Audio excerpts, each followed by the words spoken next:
Welcome everyone. Let's begin our lesson for today by going over our learning goals and success criteria. First, what are we learning?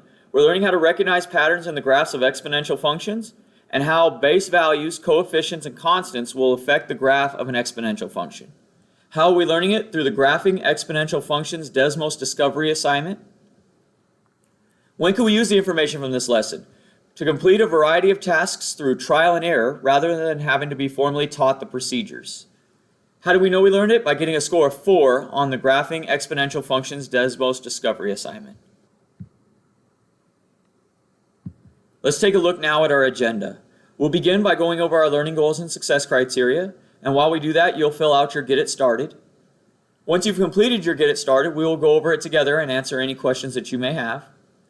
Then I'll give you time to complete the Graphing Exponential Functions Desmos Discovery assignment that is on Desmos. Once you're done with that, we'll go over it together and answer any questions that you may have. At the end of class, we'll go back over our learning goals and success criteria while you fill out your Before You Go. Your only homework for tonight is to continue working on the Exponential Functions Study Guide and any incomplete assignments that you may have. Let's talk now about how to sign in to Desmos to complete your work. So what we're going to do is you're going to click on the link to go to the assignment, and it should take you to a page that looks kind of like this. And right here where it says sign in with Google, we're going to click there. And it's going to pop up with our email accounts. You're going to click on your school email account, and it should already have you logged in because you should have already been logged in using Google Classroom. From there, I'm just going to click Start the Activity, and it will take me into the assignment and allow me to begin. So that's how you will log into Desmos using Google. Let's take a look now at the Graphing Exponential Functions Desmos Discovery assignment. So our assignment begins here with our learning goals and success criteria. Then there's a link that'll take us to our Desmos activity. So if you click on that link, it takes you to a page that looks like this. So we're going to go ahead and hit Start the Activity. And here we see our learning goals and success criteria. We'll go ahead and click Next. Now it says the graph below represents two linear functions. The equation for the red line is y equals 1 to the x, and the equation for the blue line is y equals 2 to the x. So the first thing we're going to state is, what do we notice about the difference in the equations? Well, we can say that the red line has a base number of 1 raised to the x. The blue line has a base number of 2 raised to the x. So we just changed the base number. So what is the difference we noticed about the functions? Well, the first one, the red one, is just a straight line, and the blue one forms a curve.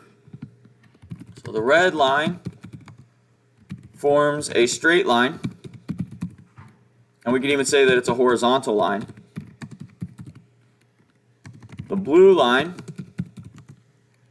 forms a curve going up. Okay, so that would be our first one. Then we can move on to the next one. The next one is 2 to the x and 4 to the x. Well, what's the difference in the equation? Again, the base number. So the red line has a base number of 2. The blue line has a base number of 4. What's the difference that we notice? The blue line is a lot steeper. It goes up faster. So the blue line is steeper than the red line. Okay? And you'll do that for each of these. You're just going to state what the difference is. This one is 2 to the x. This one's 1/2 to the x. So we'll state what's the difference in the equations and what's the difference in the graphs. So we'll do that for each of the questions until we get to the end. On slide 12, we're going to make some generalizations. So using what we know, what difference does the base number, for instance, make? So it says, if for this one here, it says if the base value is greater than 1, what does that mean? Well, what we should know is when it was 1, it was a straight line. When it was bigger than 1, when it was 2 or 4, it curved up. The curve of the line will go up as we move from left to right. Okay?